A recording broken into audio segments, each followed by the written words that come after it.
Good evening. Welcome to another exciting episode of Orta Know Better. I think it's episode 27 now of season 5 somehow. God knows how we've got there. I'm just going to run a quick intro and then I will get into it with these lads and we'll see what's what. Hi, this is Don Matteo and you are listening to the Orta Know Better podcast. Let's do this. Leeds are shit. We're recording, you know. Oh, shit. We had a good start. I don't think we've got the personnel. You can fucking laugh all you want, you absolute bellend. I think about things. That's why you lot are idiots. A melted version of a dick that's been shrink wrapped. The absolute elite shithousery of this. Now then, boys, I'm joined by pod regular Luke, looking smashing up there in the top corner as usual, and friend of the pod Bryn, coming to spread some positivity and get everybody fired back up. How's it going, lads? Not bad. It'd be nice if you ever got me in after a positive performance or a win, so I don't have to spread the negativity. But the reason, Bryn, that you are in is because nobody wants to come on and talk after a loss. I mean, Carl's been moving house for the last 6 months, so he was meant to be on. In fact, he was meant to be on twice in the last two episodes. He was meant to be on after the game on B&C and tonight, and he's managed to dodge both somehow. Moved in, then realised he needed to get his broadband ordered. Yeah. But yeah, it's difficult, isn't it? Like, I mean, I still don't get the uproar. You know, if you'd have told me that we'd have taken 10 points from those 3 games before we played them, I'd have snapped your hand off in any order. Mm. Yeah. I mean, I'd say, go on, bro. So it was again, when you start the week, you take 3 points off Sheffield United, and I think it was more like maybe the manner of the performance against West Brom, and rather than the actual result, maybe that has left a couple of deflated. But and then, like you say, you're taking 7 points out of 7 points from those 3 games. It's a nice return, and again, still got Sheffield United and Burnley, chasing us. I know Burnley have just gone half time the 2-1 up, but hope springs eternal there that Cardiff might do us a favour. Yeah, hopefully. Well, like FV White says in the comments, come on, Cardiff, Burnley, clean sheet, busted. That's it. They might fall apart now. You never know. So the predictions will just fire out the way so we can get into the last game. No change at all, Gilly tells me. Nobody went for a draw. Nobody went for a loss. Everyone went for a Leeds win. So I think that's probably a reason. There's probably a little bit of disappointment online. I think, or certainly not even necessarily just online, is because you come back and beat Sunderland, because you come back and beat Sheffield United the way we did that. You go in to play West Brom, who arguably aren't as good a side as them, although they have drawn with every team in the top 4 or the top 3 this season, both home and away so far. I think they've still got a couple to play, but yeah, it's just. I think the expectation is outweighing us a little bit. I think we are the best team, and people expect us to win every game. And I think that expectation isn't reality sometimes. And I think we've just got to take a bit of a step back sometimes and realise that we are still top. And irrespective of what happens, we're top of the league now with 3. I mean, obviously not irrespective of what happens at the weekend, but we are top of the league with 3 points clear, arguably 4 with that extra point. So even if Sheffield United win at the weekend and we were to lose, we would still stay top of the league. Yeah. That's, I mean, and that's why I'm kind of similar to you this time. Like, me, I'm normally doom and gloom if we don't win a game, but even I'm chilled and I'm just like 7 points out of those 9 is a bloody good return. It's more than 2 points a game. And, you're not going to win every game. Plus, we're still top. We're still ahead. We've still got breathing space. So it's not the end of the world for me. It's people just get carried away, don't they? You start thinking maybe the hard work's done after you get those wins against Sunderland and Sheffield United, Brent. Again, it's always nice to beat the sides in around you, because then again, you're taking points ultimately off the sides that are not beating the sides lower down and matching you week in, week out. But yeah, again, you look at the positivity. We've done the double over Sheffield United. We've taken 4 points. Well, should have been 6 from 6 against Sunderland, but 4 from 6 is a nice return. Again, West Brom, we had the difficult 0-0 at the Hawthorns off the back of to concede a few goals in the League Cup and against Portsmouth in the reverse fixture. So again, we just got to take games as they come, and then bring on Portsmouth at the weekend, and being a Sunday game, we'll see how the chasing pack do. It's shit the fact that we keep having these crappy kickoffs, isn't it? We're just getting absolutely shafted with kickoff times being moved around. Yeah, again, so we've had two Mondays and now a Sunday in that 3 of the last 4 games, and we obviously had the 12:30 on Saturday as well. So I think the next home 3 o'clock games against Preston, I think.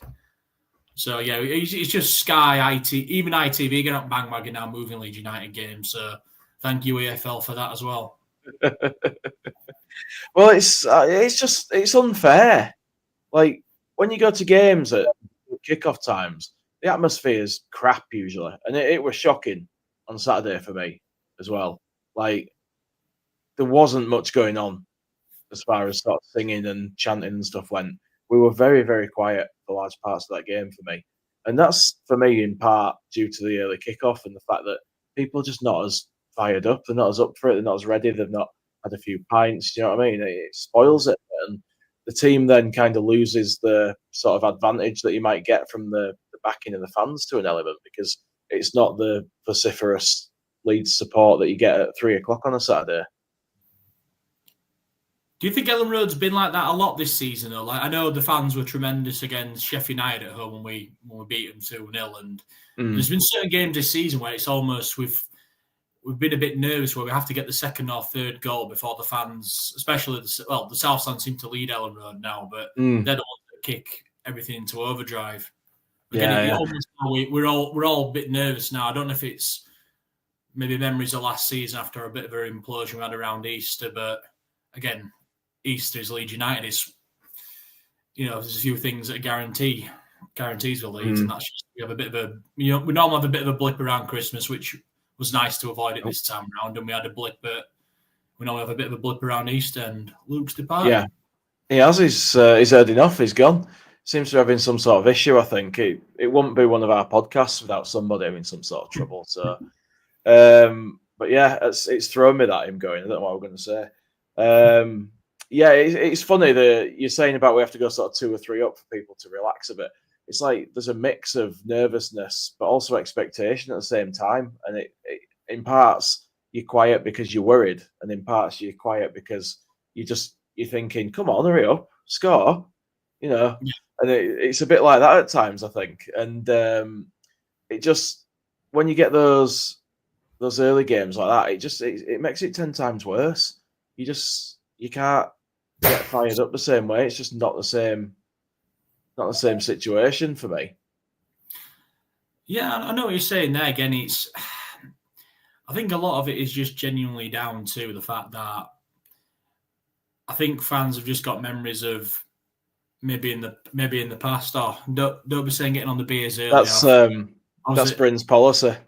I think I was in 9 o'clock. I think we're in Spoons on Saturday morning. So yeah, breakfast in the pint. Oh no, there's no breakfast. No. Just a liquid one. Yeah, definitely. Oh, it's coming back.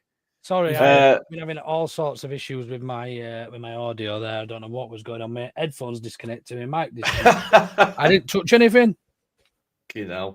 Never just goes smoothly, does it, on here? No, thank God we got you and Bryn on there. Well, that's it. Holding the fort.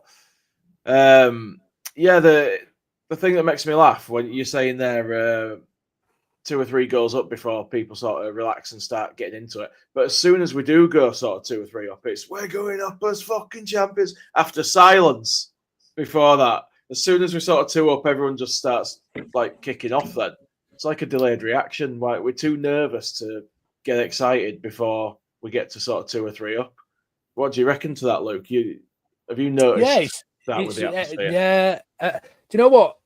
It's slightly different at away games, as you'll know. Everyone's on the piss, regardless of day, regardless of time. I just think it lies with that sense of expectancy now. We know we've got the most expensive squad in terms of salaries in the league, I believe, or third. Somebody said ever the other day, and Kieran Oh, Maguire yeah. quite quickly eradicated that rumor. But certainly this season are one of the most expensive in terms of salaries, wages, and salaries in the league. I sense a real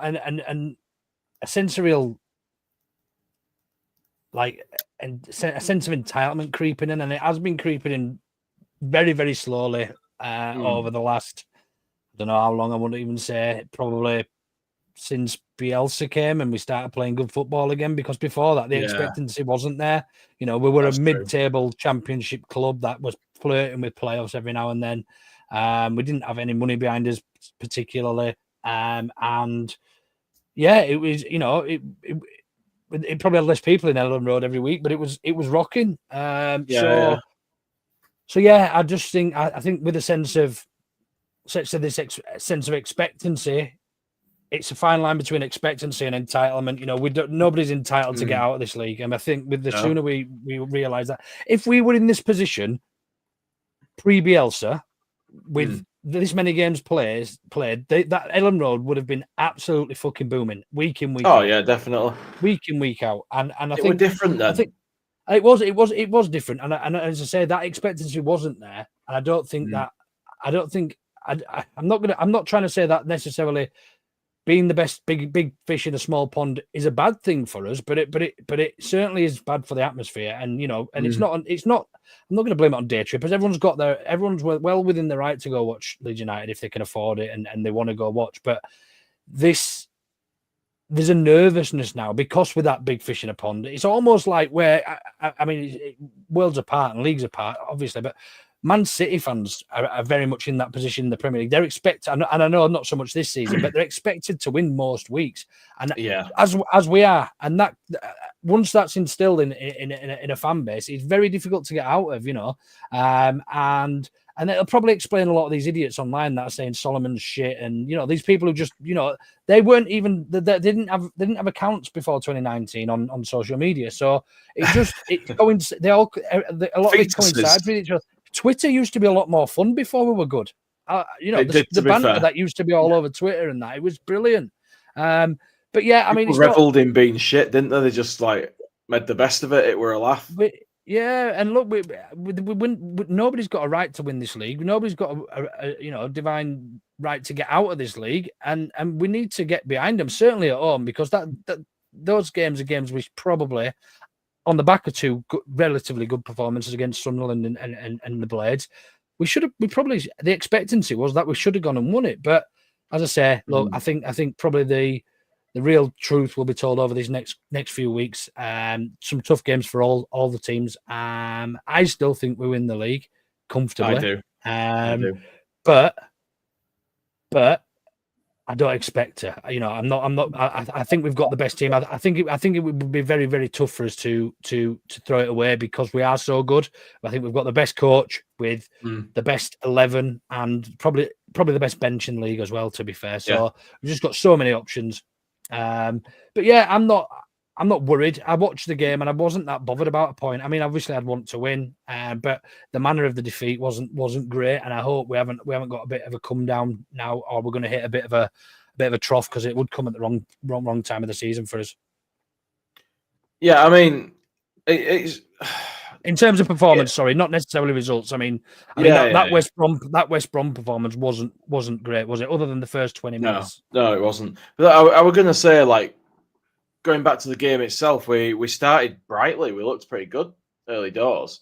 Bogle and James were both making nuisances of themselves, and you know, we pressed them a bit, and they had a little chance. They came at us, gave us a little warning, I suppose, of what were to come, and then we went back at the other end. Firpo gets in, scores a header again because he's on one. Dominican Republic's number 9. And it looked like it should be pretty smooth sailing from there, Bryn, for me. I didn't think that we looked under any real pressure. We were just seemingly more at risk of doing stupid stuff ourselves than them doing anything particularly brilliant. With regards to West Brom, again, a bit similar to the game at the Hawthorns, where they do seem to be able to sit in and dig a bit, but at the same time, they have got a little bit of pace on the wings, and I think ultimately Mowbray's been there. He's done that. He's very experienced. I think ultimately he's seen that the fact that Bogle and Firpo both in the team as effectively wing backs that love either the underlap or the overlap, and it does leave space. We had in the first 5 minutes, we had a bit of a warning shot where Firpo was up the field and the right winger for West Brom, I don't think it was Fellows, but put a low ball into the edge of the area and the guy met it cleanly, hit it just wide. It was a little bit of a warning shot across the bow, and then it was kind of, we'll see what happens from there. And again, I didn't really see where their goal was coming from. It's, again, disappointing. It's a free header from a free kick. But after that, again, I thought second half-wise, especially where a lot of our strength and goals have come from out wide this season, I was a bit disappointed. Solomon and James' output. I know James put a nice ball in for Firpo, but apart from that, I was a bit disappointed. I was very shocked Ramazani didn't get any minutes at all. I wasn't surprised to see Nonto, but yeah, no Ramazani was a big shock for me, and especially when you've got a player who's got the ability, the game-changing ability he has, and the goals he has from the bench to come on and do something. I think it was crying out for him, and ultimately, Farkle, his substitutions and his tactics in the last 4 or 5 games, especially, have been, and I've been one of those being critical. Apart from him, learned lessons of last season, and especially away from home, I think we have. But then again, still now and again, his subs can be questioned. I'll give it again as any. Yeah, I think most people would say that. I'll praise when we do well, and I'll criticize. I mean, that's always going to be criticised by any manager at any club at any level. Your substitutions, they either work or they don't, and that's either a absolute move of a wizard, or actually he's tactically inept. There's no middle ground. I think he's been getting his subs pretty spot on recently. Certainly against Sheffield United when he brought the changes on at 50 minutes, was it? I think 58 minutes. 57 58, yeah. 58 minutes. And it was nice to see because, as you said rightly there, Brim, we've been critical of his style and his stubbornness and, making certain subs at certain times and literally naming always the same subs or similar sort of patterns, which makes the opposition... It makes us easy to read. Look, we've still got the best players, but it still makes us easy to read. They're going to be training all week saying, right, we know that Matteo Joseph's coming on for the last 20. We know Piro's going to move into the second striker just behind him. Yeah. And that's very, very easy to read. Oh, Nonto's going to come on the right wing. He came on the left wing, didn't he, against Sheffield United and scored? Did he score? Assist? Scored? No, he shot, didn't he? And it was a great save. He made an instant impact. It was shot over, and the keeper made a really good save. But he made an instant impact. I know, mate. My memory's appalling at the minute. But yeah, I think with regards to Farker, I don't think he's put. I mean, people will argue this, but I don't think he's done much wrong this season. I think he's learned very much from his mistakes last season. Early doors, arguably, probably starting Josie for 7 games is far too many. And again, substitutions with some games we probably could see him a little bit earlier, but look, he's a guy getting paid millions of pounds to manage that football club, and ultimately if we can't agree with him as fans, then who are we ever going to agree with? Do you know what I mean? That's it. 3 points, like he's outperforming Bielsa's season by something stupid like 9 points at this stage. And I know it's not comparable. I know we've got better players and all that bollocks, and the league's probably not as strong and stuff, but that's the only. We haven't got anything else to measure it against other than that. That is the only measurable because, we still had Calvin Phillips then. We still had Stuart Dallas. We still had good players, we got, Jack Harrison. We had Jack Harrison. He was fantastic, wasn't he? He actually was all right this one. And the first season in the Premier League when there was no pressure on him. He was then, yeah. But yeah, for me, and Paddy Bamford. We had the best of Paddy Bamford then as well. Yeah. But I just don't get it. I don't get the meltdown. Losing, dropping points. We are going to drop more points this season. Shock. We've got spoiler alert. We're not going to win every game this season. So if you tune off now and don't bother watching it, watching the rest of the series. But yeah, I don't get it. I've never got it. And I am an optimist. I'm a resident happy clapper, if that's what you want to call it. I will try and see the best in most situations. Or certainly find positives out of situations, but it's just it's uncalled for. I've seen some. I mean, we'll probably come on to the shit takes of the weekend. I'm sure one or two might be in there, so I won't go into it too much because it's possibly a talking point for a little bit later. But yeah, I think in terms of the management and the team we've got, I can't see anyone pipping us this season. Yeah, I mean the other thing as well. So you mentioned the meltdown and stuff like that. It's not as if it was like a horrible draw in the sense that we didn't go behind and we weren't scrapping just to get back in it. It were a game that we could and probably should have won, really. And in that regard, it's not anything to panic about performance-wise. It's just one of those little blips in the road. I don't know what you think, Bryn. From your point of view, do you think it's not a terrible game to draw? We still looked. Sorry, did I say all defeat right at some stage in Yeah, that? you did earlier. Yeah, you did earlier. Apologies, I meant draw. I let it go. Yeah. Please do correct me because my memory is fucking crap, and I do often say the wrong thing.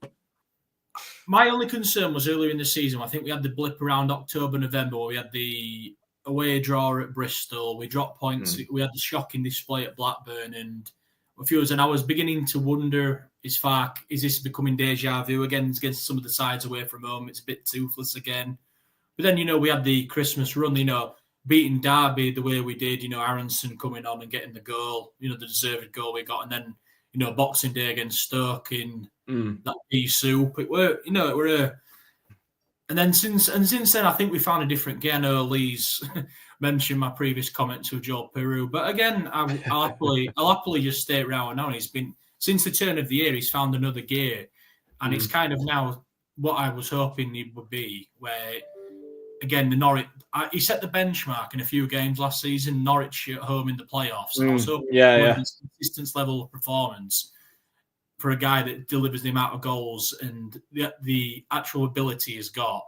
And he's now found that since really January. Again, he was in and out of the game a bit on Saturday, but I think that was more down to, I think Aronson was in and out of the game, and I thought James and Solomon didn't help the cause either. I think it wasn't really down to Peru. I think it was mainly down to the service. And yeah, I think just an off day. And Portsmouth away is a nice, in paper, it's a nice fixture, but I don't think we've won. Going?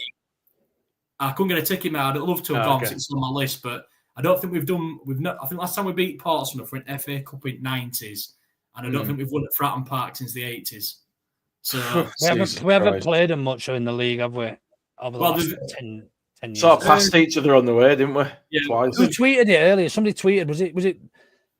Was it Johnny Cooper who tweeted something about it earlier? Somebody tweeted some data that we hadn't beaten Portsmouth away for so long, and we hadn't beaten QPR in the last two visits there. And but it's a different team. I just think we're a different animal this year. I think look, Burnley and Sheffield United's goals difference combined is something like 57 or 58 now. Ours alone is 50. That just goes to show how out of this league we actually are. I honestly believe, I truly believe the only team that can beat us this season and stop us going up is ourselves. I agree. I agree. And I don't think that'll be through any fault of Farker's. I think it'll be some shite performances. It might be some stupid mistakes. But I don't see it. I think we're far too professional. I think I mention it every time that I come on recently. The camaraderie in the team, the togetherness, the mental attitude, and I think Paul Brennan just mentioned it there. His man management of players is first class. The way he managed Dan James since he's been back.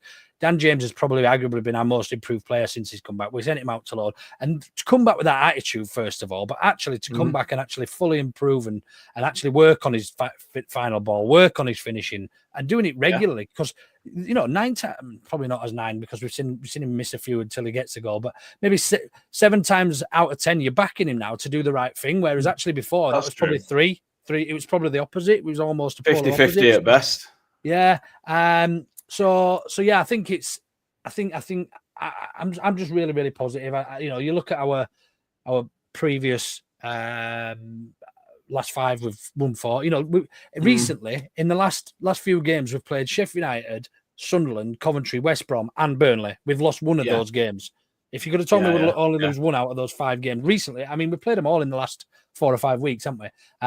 We've beaten Coventry, we've beaten Sunderland, we've won 3, drawn 1, and lost 1. You'd have took that, wouldn't you? Yeah. Home or away. Absolutely. So, do either of you think that the keeper should have done more for the West Brom goal, or do you think it was just one of those that they were never going to get near? I think with the way it was like flighted in the trajectory was maybe just out of his reach, but the fact is Darnell Furlong has got a free header towards the back post. I'm more worried. Criminal. I'm more annoyed that he's had a free header, and he's obviously meant to send it back the way it's come from. You know, the looped header into the far corner, which it was a bit of our Achilles heel last season was set piece defending, and you know we have definitely improved from corners this season on the whole, but we have sometimes you do have a bit of a lapse in concentration from set pieces, and especially like conceding headers or conceding not winning the first ball, and then it can yield a goal, and unfortunately it did again on Saturday. Yeah. Absolutely. Yeah, I think we'd be unfair. I mean, Melia has not been. I mean, he has been better recently, but he's not had his greatest season. But I think if you're blaming the keeper for that, that's just an agenda. Because are you ever going to be stood on your back post when the ball comes across like that? Ever? Probably not. It's a looping header. It's one of them. You know, sometimes they go in, sometimes they go flying over. He's just got it. He's got it perfect, hasn't he? I don't think the cross should have come in. I think that's probably where the problem lied with their goal. What about this? Steve Brown says it was a shocking free kick to give away in the first place. No need for Pascal to make a challenge at all. No, I'd agree with that. We're massively out of position, and he's had a few this season where he does like to come out of the line and fly and make a tackle. Again, he did it, and he's been caught out. Swansea got caught. Swansea at the Liberty got caught out a couple of times. He got done on the half turn by that. The Preston striker that likes to bite folk at Deepdale. He's got form this season. Yeah, I know you mean. Fucking hell.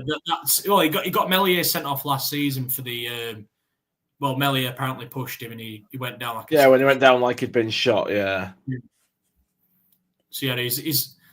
But yeah, I think really that's somewhat what Luke said. Again, the only side that can beat Leeds United and stop Leeds United is Leeds United. I know if you're looking under Bielsa, we did it a bit. And then if you look back, we did it under Gary Monk, where we had a bit of I think we were top 2, and then we ended up outside the playoffs under Monk. And then we had Grayson, where we had to beat Bristol Rovers when we were top at league before we beat Scum in FA Cup. So we have got a tendency to slip. But again, I think sometimes having your second season with your manager, and I think Farke, for me anyway, he seems to have he's erased a lot of the doubt side in my head. But again, and we've been putting a lot of wrongs right this season, especially around the Christmas period. We had a better Christmas, and if we get this win now against Portsmouth, straight away a bit of a bogey ground for us. I know we don't play there year in year out, but not winning there for 30 odd years and maybe no league wins in the last 6 there. It's be a nice record too.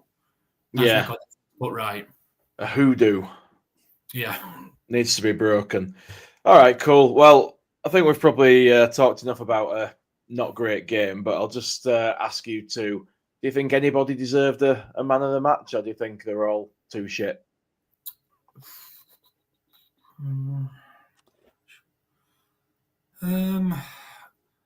I don't think there was any standout plays. I think it was almost like, I wouldn't say it was a standout performance from anyone really. I think it was a case of maybe like riding the high of the late win at Sheffield United. Maybe a bit of overconfidence came in. It maybe is a nice reality check in a way, or just to bring him a little bit back down to earth. And I was happy with the change. Rothwell in for Gruyev, and I was very happy with the changes really. And again, I can't say really anyone does. I know Firpo got the goal, and I think I had a good man to Joe Rodon. I thought he defended really well, especially with that last tackle. I think he's been great for a month or two now, and he's been arguably pushing. But he doesn't get the plaudits he probably deserves because he's a defender, and we want to see attacking flair. Even the 7-0, 4-0 games, he's defended really well, but that goes often unnoticed when the goals are flying in from everywhere, and you're celebrating last minute winners and stuff like that. So Joe Rodon would have probably got it for me. It's fair enough. I'm going to give Firpo the award just for scoring that goal. It was a great header, by the way. It were cracking. It were cracking. I had this debate with someone the other day about the two key players in our team, and obviously the difference between Tanaka's brought in just the improvement we've seen massively from him over someone like Glenn Kamara, but I still think if we didn't have Joe Roden on our team and we had another centre back, say if it was Ampadu and Strauch, I don't think we'd be in the top two. I think we'd be fourth. I think Rodon's been that good this season. I think he's our arguably player of the season alongside Tanaka. For me, I think he's that crucial for us, and I think he's definitely the one of the back five. I have no doubt will step up and be an asset in the Premier League next season. Not convinced by the rest, but I think he's definitely the one we need to base the defence around next season. Yeah, definitely. Well, one that we won't have to worry about coming back and being part of defence is Rasmus, because it sounds like he's actually leaving on a perm at the end of this loan now. I read something earlier that apparently they've bid 5 million for him, rising to 6.5. 6 up to 8. I've read from Plettenberg. That was euros. In euros, though, in euros. And I think the initial agreement was between 10 and 12, but million euros. Yeah. We signed good news. £10 million, didn't we? How much? 10. Did we sign for £10 million from? Probably. Round about that. Yeah. So us coming. So when you think of the season, he's been out on loan, but he's been here for 3 years, hasn't he? So what's he got left on his contract? 2 years. I mean, in terms of amortization, we've more than got his money back for him. FFP is fine. True. In terms of, So it's only worst case scenario. Looking at we broke even on FFP, and it's not going to penalise us going forward. Then great, absolutely. And his first game against Wolves, the man, he couldn't read the game. He were out of position. He made the Pontus Jansson type slide tackle from nowhere, which then did the fist pump. I thought, here's the second coming of Pontus. Do you know what? I actually saw coming of Rocky Junior. Look, I saw a lot of shit in him, but he scored the odd goal for us. But I almost thought that there was something there, and that he would have been. He arguably played his best games for us at centre back or centre defensive midfield. That's true. Yeah, that's true. In games that were tough up against it, I think it might have even been. Did he play there against Liverpool away when we won? I think he was moved in. I think he was moved in game because we. I can't remember. But anyway, I just have a memory of him having an absolute outstanding game and been literally couldn't get past him. He didn't do anything fancy, but he just stood there and he played really, really well. But I saw a couple of positives, but there were far more too many negatives that outweighed those for me. For a right back, that should have been coming in. Just so off the pace of the game, wasn't it? The Premier League was just too much for him. It's too quick for him. Like he couldn't read it. He'll enjoy it out in Germany or wherever he is, and it's a bit slower. He hasn't got Mo Salah's running at him or whoever plays on the left of our teams now. But I think good bit of business by us to get that much for him. Good riddance. I'm not going to be following his career to with a magnifying glass or anything like that, unless he starts scoring loads and playing really well, like McKennie seems to be doing for Juventus. Yeah, that's bizarre. They must have the right fast food over It's there. a different league, though, innit, man? It's 2 yards slower. That's probably why he can move he can get his gut up and down pitcher. But you see, shift his heft. Yeah. Well, you look at the amount. Think of the amount of Serie A players that have come in, apart from maybe Salah, Zola. I'm trying to think of like in terms of the Premier League have come in and hit the ground. There's been a lot that like Shevchenko. Ravanelli. Like even like your world elite. Veron was shite, wasn't he? He was shocking. Even Veron came in, he was awful. Veron, terrible, yeah. Who was the other lad who came in that was from Italy? Was that the striker from Scum? Crespo came in for Chelsea. He did all right. You thinking of Falcao? Falcao, he didn't do too great. He were in Spanish league for a bit. I think he were at no, I weren't thinking about him. I was thinking of the South American lad. Not Falcao. He had long hair. Who? Cavani was another, but he came from Milan, didn't he? Paris Saint-Germain he came from. PSG. Yeah, sorry. No, but I'm talking way before them. Way before. Curly hair, long blonde curly hair. Anyway, forget it. It'll come to me later on. I'll just shout it God out. knows. But yeah, no, I think you're quite right. There's not very many. I mean, Liverpool went through a stage of signing loads from there, and I don't remember seeing much of them. They signed a couple of players. Aquilani was one. He struggled, but it's a different game. I would argue the pace of the Championship is more likened to that of Serie A. Yes, the better players in Serie A, whatever you want to call it. But in terms of the pace of the game, the space that if you ever watch a Serie A game, there's literally so much space. It's mad. It's just you watch it. It's almost like it looks like the pitch is huge because they're all spread out. Thomas Brolin was one. Forlan was the one I was thinking of, Dave. Thank you ever so much. Forlan. There you go, Forlan. Completely forgotten about him. Yeah, because he were at Villarreal. Did you go to Malaga or something after that and tear it up again? Yeah, but he went to La Liga, yeah. Did they sign Forlan from Italy though, didn't they? No? I think so, didn't they? Not sure. I don't know if they're going from anyway, South America. He went to all the games on the continents are very much like of a likeness. They are a bit slower. I mean, the Spanish league is probably the best of the three. I would say the three big ones, including Germany in that. And there's Villarreal. German and Italian leagues are certainly a lot slower than. I mean, the German league is great to watch, but it's still a much slower pace, which is probably why players like.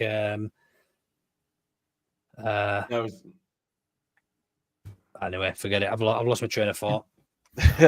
No, it was Independiente that they signed him from. It's Argentina. Yeah, I read the bloody list the wrong way, so I said Villarreal. Who did? That's where I went. Man U.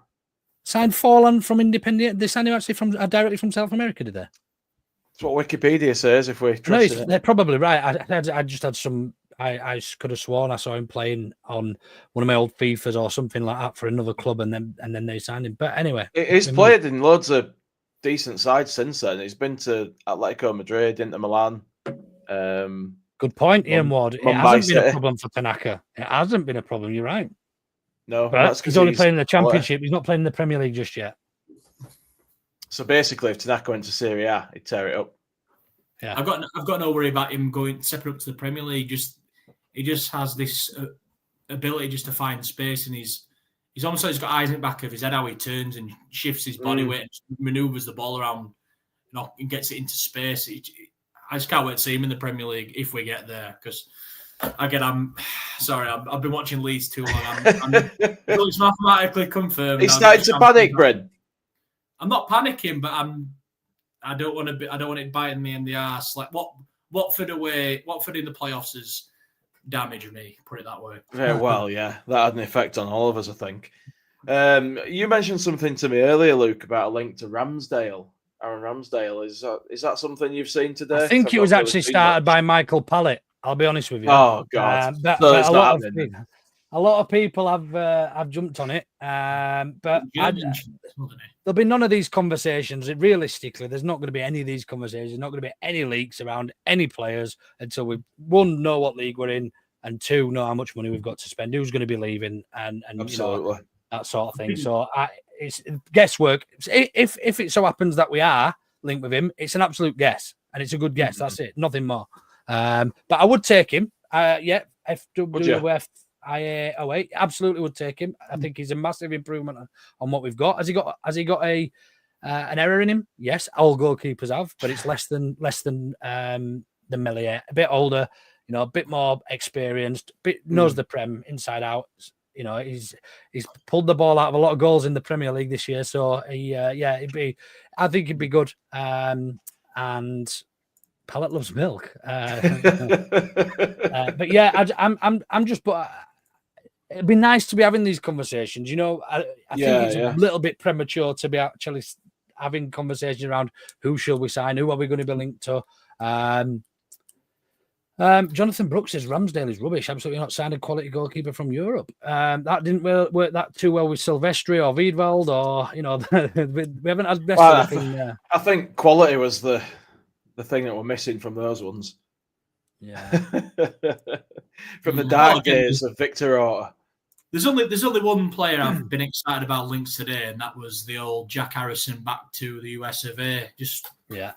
Come back to Leeds and just put him on a permanent plane to just our sister club, or whatever you want to call them, Red Bull America, or whatever the frig they call New York Red Bulls, whatever they're called. Keep him there for the rest of his career. I just don't want to see him again. We don't need him. I don't care for him coming back. I think we've said that before on here. He could be useful as a squad member, but who does he displace? You know, he's not really set the world alight for Everton, has he? I set the world They alight. want rid of him. I think when Everton do leave Goodison, I think they'll be leaving Jack Harrison there. Oh, go on, son. Well, they might take him so he can park the other players' cars. You know, do something useful. Robinson's just gone for an halfway line shot trying to chip Trafford for some bizarre reason. I'm not relying on Cardiff to do any favours to anybody. Yeah. I'm just curious. Fair enough. I saw a thing from Ben Jacobs earlier as well, saying that apparently Illan Meslier now wants to stay at Leeds to be our number one in the Premier League. What do we think of that? Because for me, he should be on the bench at most if we go up. Well, for me, again, I know Aaron Ramsdale's been mentioned there, but I'll be looking at Liverpool's number 3 next season, Mr. Kelleher, with him signing that Valencian goalkeeper who's going to be challenging Alisson for the number 1 jersey. So, again, if we can tempt Kelleher, I think he'd be a very, very shrewd signing for us, assuming we can tempt him. But I'd take Kelleher definitely.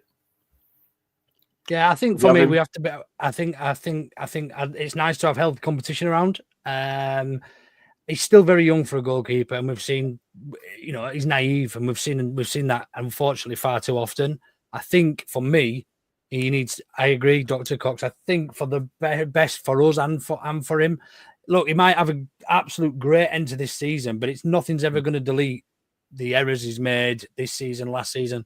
And for me, I think he needs a fresh start, not just for him, but for us as well. I think we need a fresh start down the goalkeeper route. And Surely then, not. Yeah, they do. They want a lot of money. We won't be getting Keller. He's well out of our price range. I think they've already labelled him at that much. But yeah, look, we want an experienced goalkeeper at this level, I think, as well. So I think Ramsdale would be somebody I would look at. I don't know what to do with Meslier. I don't think I'd want him here as number 2 because I think he's probably too good to be a number 2, if that makes sense. I know but not good enough to be number 1. I know Liverpool have got Kelleher and other teams have got better goalkeepers, but we've got to be realistic with our expectations next season. Next season, our prime objective is to finish 17th. That is it. 17th. Oh yeah, that is all we've got to do. Yeah. And I think Meslier might be too valuable to keep as a second goalkeeper for a team that wants to do that. Possibly. You sign somebody who's coming to the end of their career who just wants a bit of money, who comes in on a free to do that. When Meslier might bring you 10 million quid in, and that goes a long way towards signing some better players or a better goalkeeper. So there is method to my madness.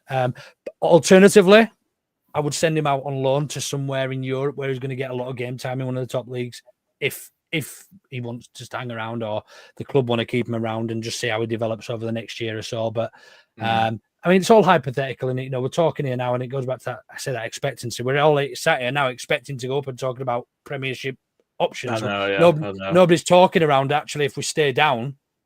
Yeah, because if we stay down, Meslier will be our number 1 next season. I can guarantee you that. Absolutely. I think in a way, if we stay down, though, again, one of the reasons why we've not gone OTT this summer with the spending, even though we have recruited well, we've effectively, the money we've already pulled in with the minus the parachute payments, we've already paid off the next FFP instalment anyway out in June. I think it's another 75 million. It's already been recouped by the club already. So we might have to sell maybe one player, which sadly I think it would be a Tanaka if we didn't go up. But again, that's the problem. And I think someone, if they'd be daft really not to take a stab on at Rodon. But again, I think it's ultimately, it's in our hands, and I'd rather it be in our hands. Yes. We've just got to be, we've just got to be a bit more. Well, I wouldn't say ruthless. We just got to, keep just hopefully now just put a few more. Yeah, get 3 points against Portsmouth. Hopefully, Burnley and Sheffield United have a bit of a bad weekend, and then take it from there. And they've got to play each other on Easter Monday, and then you've got the Didar derby, I think, in next week or so, which will be, hopefully Chef Wednesday can do us a favour if the manager don't jump ship to Southampton beforehand. But we'll see. Any day we'll see. Fair enough. We will. Right, I'm just going to fire through this couple of comments that I've got here. There's just a quick one from Lee Fryer. He says, "Good to see Bryn, the scourge of Joe Pirro." I think I've answered Lee already about that. But We've got one from Skip saying, "What happens with Bamford in the summer?" I would say to that, hopefully he does a decent thing and retires, Skip. He goes to our feeder club, Glasgow Rangers. Yeah. Possibly, There was another one there. Somebody's removed the comment, and it was a good talking point. I took a Remember what it couple was, off because I was going to try and move on slightly. All right, no, it's all right. One of them was a good talking point, and I had a counter argument for it. And I can't remember what it was now because you removed it, but never mind. Well, I was trying not to waffle for too long, mate, in the middle and make us sit here for an hour and a half. So I was trying to do a favour for all of us there. But yeah, it's you get something to talk about now because you'll be doing the shit take for me, your favourite part of the show. Well, you agreed that you would earlier, so I wouldn't have minded a 2-minute notice or something, so I could get the thing ready. But here we go. Hey, has got a shit tick this week, my little sparrowfat. No, I was going to do that bit for you. I was just about to press it. Ah, well, hey, if you underestimate me, pal. If you'd have told me that as well, I'd have been flying, wouldn't I? Right, so we have got I think four at the bottom here. Four this week. We'll start with Solomon. And I don't know if anyone can read that because I can't, but I'll just have to zoom in. Liam, he's a regular on here, is Liam actually. 23 Liam LUFC, genuinely criminal. Could very easily be the best winger in this entire league. Hopefully, for the next game, he or Nonto get start the game over Solomon. Carl, 2 rep max. Talking about Ramazani there, isn't he? Talking about Ramazan, obviously in the picture. He isn't though. The best winger in this league is Solomon, and by a country mile. There lies the problem. I think the shit take is Liam's certainly there for me. In that it's the bottom bit. Can you see it? All right. Right, there's no hope. Solomon's our worst winger. Yeah.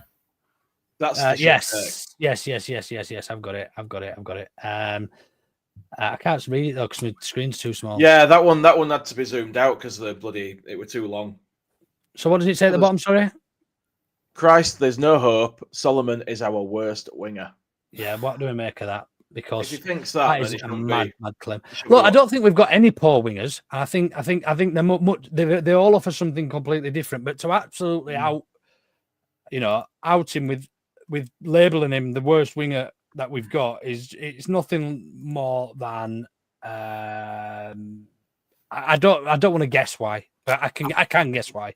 Just to put a disclaimer in there, he's the one that if you say anything about bad about Pascal Strauch, he'll report you. He'll ring 999 on you. He's his biggest fan. Well, hey, same about Joseph, mate. They were wrong about that. I'm sure these guys literally just spend all day. There's a little group. There's a group chat, and there's a group chat of them. Somebody's told me there's a group chat of them, and it's. I could tell you the names. I don't even know he's in there, but I could tell you probably.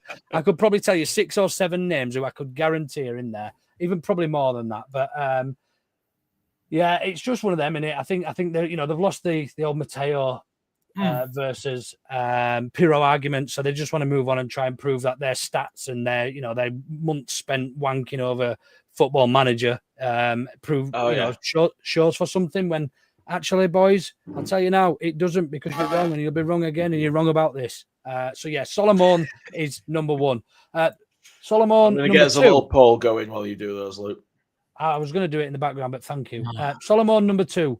Enzo7i, I think that is, has said, I couldn't give 2 shits about his beliefs or views, but he's simply not good enough to be worth not playing Ramazan in Nonto. I think it's similar, isn't it? All who have it's both the same sort of thing, yeah. They're worth against actual good teams. And I know how this one was because... so he said basically that Solomon is shit, but Ramazan is great. When actually Ramazan is goals, Solomon has scored against all of them as well. So with the argument that Solomon only scores against shit teams, he's been poo-pooed very, very quickly when I looked again to see who Ramazan had scored against. So that was that one, Solomon number 2. I just include them as one option, to be fair, Solomon. Number 3, we faced 3 good teams relative to league in a row, and each time our attackers smelt like shit. The wins have completely covered up the fact that this front four aren't up to it against half-decent defenders. What do you That's make a of that, Brim? shocker.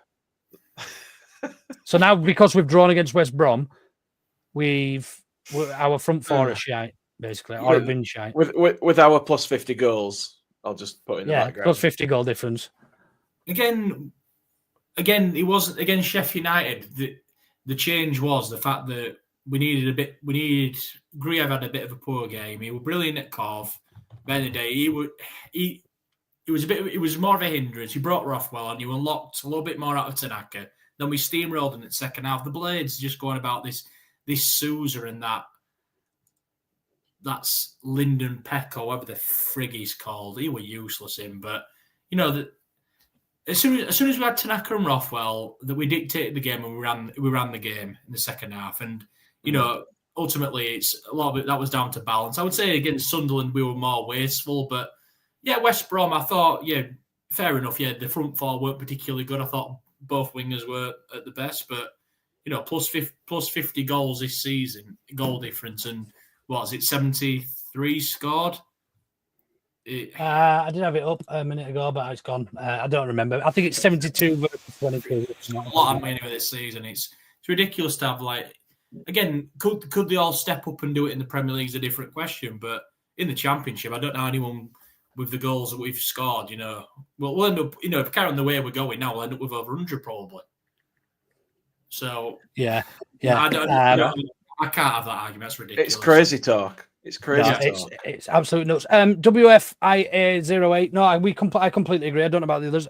Ramazani could be better with more minutes. Absolutely. Possibly. How do you drop? Yeah. How do we then drop? How do you give him more minutes? Where does it come into it? He's obviously favouring Nonto as an impact sub at the moment. I think Ramazani showed some real, you know, glimpses of how good he could be earlier on in the season, and but since he had that injury, he hasn't really taken his opportunities. Played a full 90 against, or most of the game against Millwall in the cup. Didn't really do great, if I'm honest with you. Same with Nonto as well. So, yeah, I think I don't think anyone's disagreeing with that. And the last one, lesson, massive lesson. This is from who's that from? It's from Ben LUFC.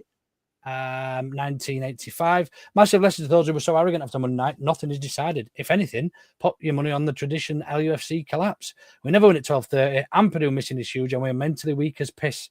It's going to happen again, isn't it? Now, I don't think that's much of a shit take as what it is. You know, being burnt in the past, a bit of PTSD. And there are parts of me that think that, you know, sometimes I do think that. And I think we all probably do as Leeds fans. But I think the fact that it says mentally weak as piss when, you know, we've come back and beaten two of the top four in the last sort of 10 days from losing positions, and you know, one of them in their own backyard. So yeah, I think that's probably the shit take part of it. I don't think it's probably the biggest shit take of the week. I think we'll probably find out soon. But I think it's more the immediate panic off the back of a draw against a pretty decent side. It's, you know, people are just throwing the baby out with the bathwater, aren't they? Oh, it's all gone to shit. We drew with West Brom. We're fine. Yeah, we'll be fine. But what has it been this season? I think is our worst run been 2, maybe 3 games out of win all season. You know, this season we have kind of shown a bit of the bounce back ability we've probably lacked maybe last season, and ultimately, again, for once, instead of us having the really difficult, I know there's no easy game in the Championship, but you know the two sides really chasing us, the second and third, play each other on Easter Monday. They'll be both thinking about that while playing the Friday game as well. So, you know. For once, you know, the pressure's not necessarily on us at Easter, where we do have history of slipping. But again, you know, we could be, you know, we could have it sewn up by then. You don't know how this league's going to turn. It'd be lovely if we did. Then Easter would be absolutely phenomenal for once. But yeah, again, we'll just see how it goes. I mean, traditionally, Jesus has had better Easters than Leeds United, so it's just nice to see us not falling apart. Well, obviously, he came back from the fucking dead. Well, so have we, mate. So have we. All been well. Yeah, apparently he came back from the dead. I'm not religious. Believe what you like. I don't care. I don't care. I think we come back from the dead at Easter. I thought it was normal when we get the stake driven hard and deep. no, I thought that was a resurrection. When he came back from the dead, didn't he? At Easter, he rose. He did come back, yeah, but you got to be killed to come back, and that part's a bit crap, isn't it? But yeah, I think. Anyway. I think the comment you flashed up from Herbert is spot on. You know, that last one is Leeds syndrome. Absolutely. But I honestly don't think we are mentally weak as fuck. I think we're probably mentally the strongest we've been for a while in terms of a squad. So yeah, are they live now, Jay, for us? They are, mate. The poll has been up and running for a few minutes there. Get in there and have a look at that poll, people. You can play the little jingle again if you want, just to hear Bren's dulcet tones. I do like it. I do like hearing Bren's voice, and I think we need more little, like little breaks like this with the cheesy background 90s game show music. Before you play your outtake, why don't you have his image appearing in the bottom right? That's always like Bully. He's in witness protection, mate. He won't show his face on the pod.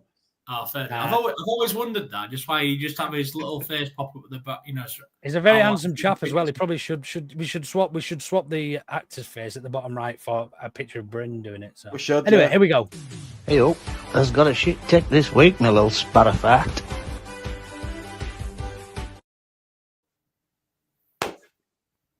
There we go. Love it. Right, so next game, it's Portsmouth away, and it's a absolutely beautiful 12 p.m. kickoff on a fucking Sunday. All the way down to Portsmouth for that time. It's fucking disgusting. I mean, look, we expect it, don't we? We as I said, we agreed earlier on that we are the big fish in a small pond with the cash cows for the EFL. We get shown on telly as much as all your big clubs in the Premier League as well. But it's a joke. It is an absolute fucking joke. I'll be honest with you. The expectancy that they're going to, it's football is for the fans, but they want people to travel 400 miles on a Sunday morning, leaving at 4 o'clock or whatever. If you want to take your kids, you're taking them out of school next day, aren't you? Absolutely, yeah. I mean, even though it's an early kickoff, they're not going to be home till maybe a bit earlier. It's probably going to be a 7-hour trip each way with traffic and stuff. It probably isn't that far, actually. It's probably a bit less than that. It's not actually. I know it's the bottom of the country. It's about four and a half hours, yeah. Yeah, 4.5 weeks Portsmouth. Would you have done the same day job, Bryn, or would you have stayed? Oh no, I'm same day, mate. I can't really stop it. I've stopped down in Portsmouth or Havant area once for work, and I stayed in Southampton once, but that's a whole different story. We haven't got time for that. Oh, I went to Southampton once. That were interesting. Anyway, yeah. Richard, I'm not at the moment. I've been trying to get a ticket for a couple of pals of mine, and if an extra one came up, they've offered a free lift down in the car. But they're like rocking horse poo at the moment for away days. So no, I won't be going down to Portsmouth this weekend unless something changes drastically. So if you know anybody, Richard, please do get in touch. Hit him up. How long does it take for you from where you are to get there? I haven't even looked because I wouldn't be driving, to be honest with you. So. I think to Southampton it's about 3, so it's probably about 3.5 hours from me, I reckon. So they're not that far. Southampton and Portsmouth apart, are they? No, they're not.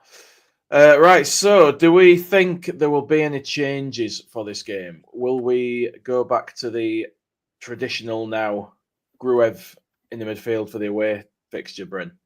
I could see it maybe with. Maybe just how disappointing the midfield was. I don't think so. We didn't dominate the midfield as probably much as we preferred. Oh, it's only 2.5 hours from me to Portsmouth, apparently. Oh, that's not bad. It's not bad at all. I can maybe see Winger. It's off down there. It's closer than Southampton because of where I'm in the country. I was thinking Portsmouth was where Bournemouth was for some reason. I thought it was the other side of it. Not that it's important or anybody gives a fuck. That's it. Go on, Bryn. Take it away. Sorry, Bryn, to interrupt you, mate. Go on. You useless Welsh bastard! How have you missed that? 3 yard out. He's absolutely hooked in last minute. Oh, Cardiff all over him as well. Aye. Sorry, everybody. I'm just. Anyway, so all action on it. It could bring Gruev. I think he might bring Gruev in just for he loves his midfield stability, and And I will say he was brilliant. He was brilliant away at Coventry. I did think he were off the pace at Sheffield United. So it would be... It's a change I can see, but again, it'd be interesting if he swaps the... I think Dan James, even though he got the 2 assists at Sheffield United, and I do think he's maybe due a rest. Maybe the last 2 or 3 games, I think he's been off not his complete best. And I think that might be just down to fatigue. He's played a lot of games, and and same with maybe Solomon. I think he was poor against West Brom again. If that might be, if we do get, again, we've got Nonso and Ramazani as 2 adequate replacements. Again, would he be tempted? But then again, I don't think he'll change them both. But I think if he's going to change any, he'll change one. Would you drop Aaronson with his current forms? Don't talk to me about him. I've already fallen out with everybody today about him. I know, and it's not because I don't think Aronson's been poor of late. Yes, he's not got any contributions or anything like that, but we expect him to do a different job. He's not put in there to create goals. He's not. He's almost doing the work for the striker defensively. If you watch him, he's ahead of the striker the majority of the time. When the opposite team has got the ball, very often, and it's with Aronson, I think he can be better. I think can he get more goals and should he have more assists as a number 10? Yeah, if you want him to be a number 10 or a Pablo Hernandez, he's never going to be that. What he's going to give you is going to be explosive. He's going to be a pain in the ass. He's going to win you a lot of ball in the final third. Play them out of possession, make them force mistakes. The amount of times goalkeepers are forcing mistakes because of his pressing. If we didn't have him in the team, we would look a completely different team. Look at the Millwall game. We still had a good team in the cup against Millwall. We played Sam Chambers, who was an out-and-out 10 or winger, who would be doing similar to what if we brought anybody in centrally would do, and pick up the ball, try and spray it around. That's not his game. Look, the sooner you believe and accept that, the better. Yeah, it's a fair point. Like I think we're at Plymouth when we were 3-0 up. He took him off, didn't he, after about 50, 60 minutes, and you could see the drop off when Peru played there for end up drawing 3-3. No, it's when we beat him at not the sorry. When we beat him in, but you could see like the intensity had gone. Yeah, but yeah, the Portsmouth game, when he came on for Orta, he came out at the end, didn't he? He got the equaliser, and he had that big chance at the end. But I'm hoping Bogle does better defensively than he did. I know it's his debut. I think he will. I think he's improved. I think you're probably right. I think we might see one of the wingers changed. I wouldn't drop Aronson, and this is why the only change we've got for Aronson is to start Mateo Joseph and to play Joel Pirot at 10. That is the only alternative. We're not going to start tinkering and trying to say that we can play Ramazani or Solomon or Nonto in the 10 because it's not the time for experiments in the position we're in. We've got to this position on merit and because of where we are as a team and as a squad. And to start tinkering and trying radical things that might not work at this stage could almost be suicide for us. And that's the reason I don't see it happening. And that's the reason I wouldn't be doing it as well. We had a little discussion about this earlier, and I said I would change him because the stats for him individually don't stack up for me. But the sort of Luke's view of it was more the system works with him in it, and there is an argument for that as a unit the team works with the personnel that's in it. You know what I mean? And I can see that. For me, I want more from the guy in there, but I do see that point. I feel that there should be a little bit more. But whether I think he will drop him, probably not. Yeah, I don't think he will, but he's backed him very publicly. It was an option, though, but I do think he has come for a little bit of criticism, more criticism than he has recently, and I do think his performances have dropped off a little bit. But at the same time, he has become He's got history. He's got history of doing it as well. He did it in the Premier League, the second half of the season, or final third of the season. It was absolutely fucked, and was getting. You could have blown him over. You know what I mean? A light gale would have blown him over. Not Gale, but a gale, a blowing gale. It's one of them things. And if they'll all these monitors that they wear will tell us that's what we have a team of. data analysts in a football team for, because they will be analysing that data. And if he is dropping off and he was running 11 kilometres a game, but now he's running 10 kilometres a game, that will become apparent. You know, they will notice that. Yeah. Unfortunately, the only other option is, I think, is to try something radical and new, or to go back to Pirot at 10 and not a 10, a second striker, or whatever you want to label it, but as an attacking midfielder type role, centre forward, whatever. And then Mateo Joseph, then we're relying on somebody who's got 3 goals all season. Joe Gelhardt has got 2, and he's played about fucking 200 minutes this season. That's the problem, you see. If it comes down to the only alternative he's going to use is to put Pirro in there and start Joseph, then I'm going to say don't change it. I think he started this. If there's anybody else, then do it. Start the season off well, though, did Joseph, but sadly he's inexperienced. He has gone by the wayside probably since really mid-October, maybe November, and it's become now. Can the guy impact from the bench, or can he take his opportunity when given? Again, he put a decent shift in when he started against Derby, and we got the result. But ultimately, I don't doubt his effort. I do not doubt his effort whatsoever. I just don't think he's mentally, maybe physically he is, but mentally he's not ready to be a leading number 9 in this league for Leeds United. No. And that's where my issue lies. We're relying on somebody who's potentially mentally a little bit weaker, and with the squad that we've got, the starting 11 that we have week in, week out, just seems so mentally strong. And I think that's probably a part of the reason why he persists with these similar lineups, even though we can see Aronson hasn't been great. Even Pirro went through a stage of not being great. But, Meslier, he didn't drop Meslier, because we've got this group that now, they almost believe in each other. And when you start tinkering with that and stuff, and I've only played at very, very poor levels, nothing like, at rugby and at football. And even at that level, when you've got a team, you didn't always play your best team. You played the team that worked the best. You know what I mean? Yeah. So yeah, I think we might see we might see a rest for either Dan James or Solomon. Probably Solomon, if it was up to me. And then we'll probably see Gruev come in for Rothwell, I think. And then normal, not as per everywhere else. Yeah, go on, Brent. I was going to say, is it middle of this month, or is it towards the end of this month when the 10-match yellow card swing goes? Because Bogle's been on the brink, hasn't he, for 5 or 6 games, hasn't he, with the 9th yellow card? Has he? I'm not sure, mate. Yeah, he has. I'll be honest with you. Yeah, so I think I was half expecting to get one against Sheffield United, but to be honest, his discipline in the last few games has been really good, and I'm it's just one of those things where you're just a bit paranoid thinking. Then again, I suppose Sam Barham's not a bad deputy. Oh, sorry, Steve. No, it's not.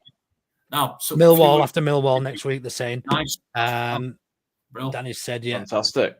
Steve and Richard all got it there. Thank you for that, gents. Yeah. Oh. So, potentially then we think... Bites in the comments. Good evening. There he is. Just hello, everyone. If you haven't watched his latest video, do go watch him on YouTube. His name's White Snake Bites, and he does little. Yeah, it's great. He does little reports on what he thinks of us guys, which is really good. But also talks a good game as well. He knows his stuff out there in New Zealand. So yeah, he's really, really, really good guy. So go give him a follow. White Snake Bites on YouTube, and have a watch. See if you agree with him, because if he thinks that one of us is wrong, he'll out us, and that goes not just for us on our better. He does it for Joe Wayman. He does it for all the other guys, Joe and everybody else. The voice of reason. So yeah, go check him out. I'll definitely have a look at that. Absolutely, he's great. See if you've been put on there now, Bryn. Oh no, yeah. I'm a lurker in the comments. I'm doing you a favour tonight, Jay. I'm just. You are, mate. You are. I've waived my right to autonomy tonight. Autonomy. Autonomy. Yeah, I couldn't say the bloody word then. Well, you have, because you're in a relationship now. To be fair, so. But yeah, so potentially changes wise, then we're thinking there might be a different winger, and we're going to see Gruev in for Rothwell, and that's probably going to be about it, I reckon. I think so, and that's even if he changes a winger, he might not even change either. Yeah, that's it. I'd be tempted to give one of them a bit of a rest. It's a long trip down there. Stick him on the bench, let him have 45, 50 minutes. Even come on for the last half hour or something. But yeah, it's a game we should be going down and winning as well. Let's be right. Irrespective of prior meetings or our hoodoo at Fratton Park or whatever you want to call it. It's a game that based on certainly on this season. We should probably be going down and winning, shouldn't we? Yeah, What and that you- takes me. Go on. I was going to say, what have you guys predicted for this game? Whoa, slay Well, on, mate, well. slay on. That didn't- takes hang on, me onto this. I didn't know. Orta know better predictions.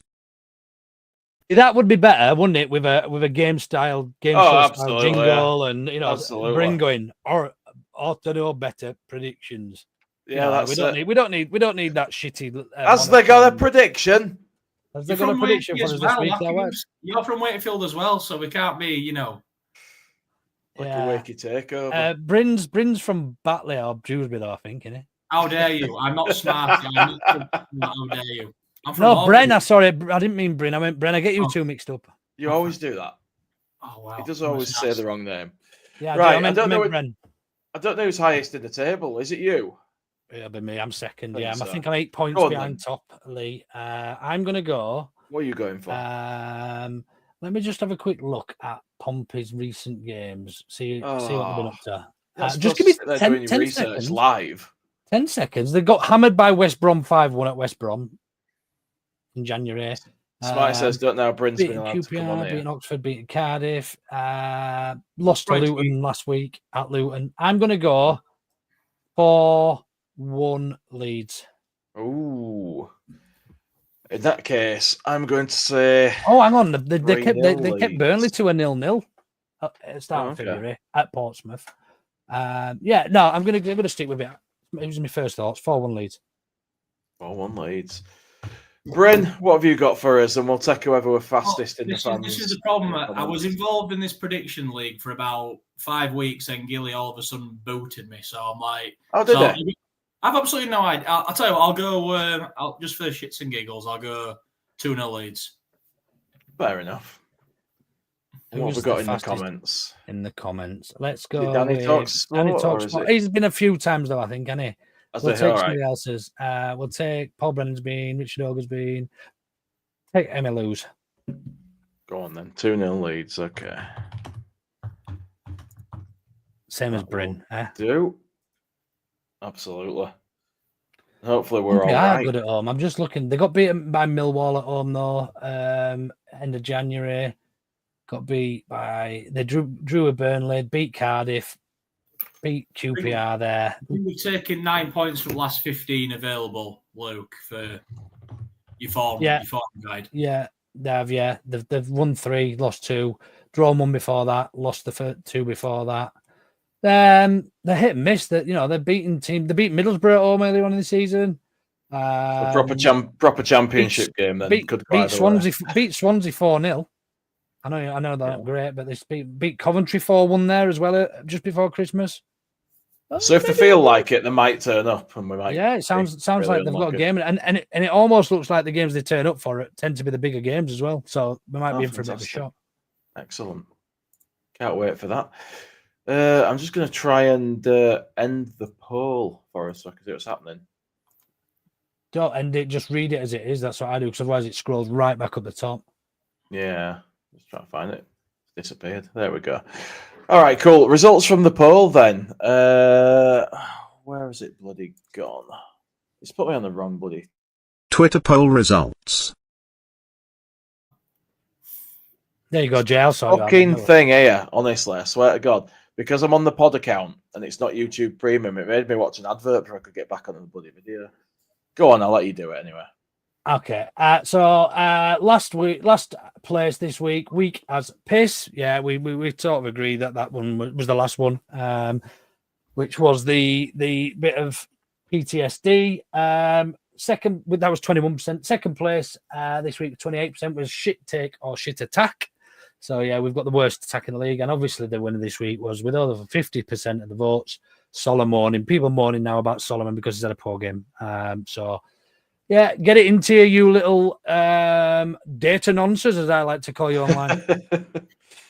I was making Was things that the out, yeah. Liam one, or was it the other one that people? Yeah, no, it was they're both the same, aren't they? So we just I can't see the poll on here. They're both pretty much the same, no, yeah. yeah, both the same. So we just include them together. Fair news. Pain in the ass. Right, okay. Has anybody got anything else they want to chat about? I've got the little thing we're taking part in that I will mention in a moment. Anything you want to tell us, Luke? No. Oh, there's the little thing that you need to tell us about. There is a little thing. I'm just bringing it up now. Here we go. So we are going to be playing, I say loosely. Playing allegedly. Let me just say, I went out of the kickabout with my daughter tonight for about no longer than 5 or 10 minutes, and my knee's gone. So there's absolutely no chance I'm going to be playing in it. I know I've said. I mean, I'll do some commentary. I'll be massager, masseuse, or whatever. I'll do anything as long as I can get. In fact, I'll probably come on for like 2 minutes, but I'll have to. I won't be playing properly, mate. My fucking knees are knackered. I'm dreading trying to run and play football at the same time because I can't really do either anymore. I'm more worried about you going up for an aerial challenge with Smarty, mate, with that Swede knock you into next week. Oh, mate, you wait till you see me out there putting some 2-footers in. You'll love it. Anyway, where can they find information? So, yeah, you can go on to Joe Blackburn's X or Twitter, as normal people still call it. And there's loads of info on there. It's taking place in July. It's for Prostate Cancer UK. It's a charity event, and there's going to be a lot of Leeds content creators involved in that. So you might get to see some scores settled, some rivalries started. Who knows? You'll see. A bit of argy-bargy. There's loads of us going. All of OKB are going to be there. We've got Max from Leeds lately. We've got I can't remember. There's that many. Ollie. There's absolutely loads of us. Lockie. It should be a good day. If not, you know what I mean. Even if we just get on the piss and I'll throw stuff at you. Might be a bit premature, but is there like a donations link or anything on that? Because I couldn't see it all on my screen then. I don't think he's got that point. The best thing to do, I would suggest, is go follow Joe Blackburn because he's organised it all. So go follow Joe Blackburn on Twitter. We're early in the process here, but yeah, we are. It's really early. We are looking for sponsors as well. So if anybody knows anybody with loads of money, or a company or a business that wants to get involved, we are looking for some sponsors in terms of the costs of renting because we're playing at South Leeds Stadium, John Charles Centre of Excellence, or whatever it's called. And I believe people will be able to watch somehow. Yeah. I think it's going to be broadcast, and I think they'll be out coming and watching the stadium as well. I'm not sure. I'm not sure. You need to speak to Joe. They can laugh at all of us when they see us trying to play football and run. So, yeah, but it's all for a good cause. It should be good fun, apart from the potential for me to die. But yeah, and Richard Hogan says fair play to Joe Blackburn for organising this, and I'll echo that. He's worked his socks off as lad. He's done a really great job. So go and check that out. And I think that pretty much brings us to a close. I've got our little bit from our friends at Andy's Man Club to read out. I think I'm good. Also, there's a starred comment that I never went back to, so I'm just going to grab it now. Michael Gott said, there's been rumours if Joseph is out, there's a possibility of Harry Gray on the bench. Not my quote. Probably a bit too soon. I won't mind seeing him travelling down and not getting any minutes, just, get a bit of experience. I don't expect him to be coming on and scoring an hat-trick, but that's probably what half of Leeds, 50% genuinely think. A meltdown if he doesn't. Yeah, exactly. Why have we put him in? He's useless. There was something, I can't. Oh, yeah, when are we back for B and C? It's going to be probably Monday, isn't it, if we play Sunday lunchtime? Maybe Sunday night, maybe Monday. Well, it could be Sunday night. It depends who's meant to be on and, how it goes, I suppose. But it depends. If we win, then we'll probably be buzzing and somebody will want to jump on. It's probably me, because it's usually bloody me these days. You never know. Yeah, it doesn't matter. I'll have a look in a minute. I can't find it. Fair enough. Brain, you got what you want to tell us before I read out the last little bit? No, good morning. You fire away, sir. You've done a good job there. Smart. Lovely. The dream team. Won't be Carl because he's got no internet. Anyway. He won't have any internet ever again by the sound of it. He's not had it for months. I swear he just needs to buy more hamsters. Something's gone wrong there. Keeps feeding him to the dog. I'm probably more worried about his tin hat collection at this point. Well, I'd say he wouldn't like this, but he won't be able to watch it. So, right, if you are going through a storm or have recently been through one and you're a man over 18, perhaps Andy's Man Club Leeds may be able to help you. They've got venues in Kirkstall, Horsforth, Pudsey, Central Leeds, Beeston, Seacroft and Morley. They're open 7 till 9 every Monday, barring bank holidays. We also run weekly and monthly social events with our aim to get men talking and to smash the stigma around men's mental health. Details of our venues and everything we are doing is at Andy's Man Club Leeds Facebook, so give us a follow and help spread the word. Thanks very much for joining me, gents. It's been a good one. We've waffled again for longer than I thought possible, but nice to see you, Bryn. Yeah, nice to see you as well, Luke. Hopefully back up at Ellen Road soon, bud, and won't be on the cocktails again, but we'll be on. The next game for me, mate, is the Swansea game, I'm afraid, which is the 29th, I believe. Yeah, 29th. So the next home game, sorry. I might be going to Pompey this weekend. Won't be at Millwall at home. Maybe QPR. Probably not, though. And then, Swansea 29th is my next home game. Very nice. Well, I'm sure we won't be able to miss you, mate. Cheers for joining me, boys, and I shall see you all next time. Give us a like and a subscribe, and cheers for taking part, everyone. Good night. Night.